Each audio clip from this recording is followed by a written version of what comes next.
Fair play betting অ্যাপে 2023 সালের আইপিএলের অবৈধ স্ট্রিমিংয়ের প্রচারের অভিযোগে দক্ষিণী সিনেমার জনপ্রিয় অভিনেত্রী তামান্না ভাটিয়াকে সমন পাঠিয়েছে ভারতের মহারাষ্ট্র পুলিশের সাইবার অপরাধ দমন শাখা।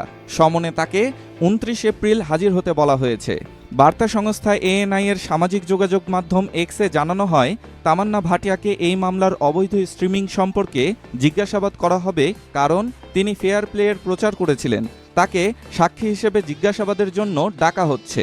অভিনেত্রীকে জিজ্ঞাসা করা হবে যে ফেয়ার প্লেয়ের জন্য কে তার সাথে যোগাযোগ করেছিল এবং এর জন্য তিনি কত টাকা পেয়েছেন। জানা যায় 2023 সালে ফেয়ার প্লে নামক অ্যাপে আইপিএলের বেআইনি সম্প্রচারের কারণে বৈধ সম্প্রচারকারী প্রতিষ্ঠান ভায়াকমের ক্ষতি হয়েছিল। পরে প্রতিষ্ঠানটি পুলিশে অভিযোগ দায়ের করেছিল। সে সময় অভিযোগে বলা হয়, online betting app fair play বেআইনিভাবে আইপিএল ম্যাচের সম্প্রচার করছে। বেআইনি সম্প্রচারের জন্য সংস্থাটি 100 কোটি টাকারও বেশি লোকসান হয়েছে বলে অভিযোগপত্রে দাবি করে প্রতিষ্ঠানটি।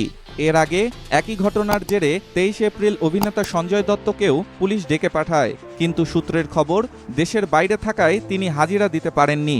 তিনি তার বক্তব্য রেকর্ড করার সময় প্রার্থনা করেছেন। ডেস্ক রিপোর্ট, স্টার সংবাদ।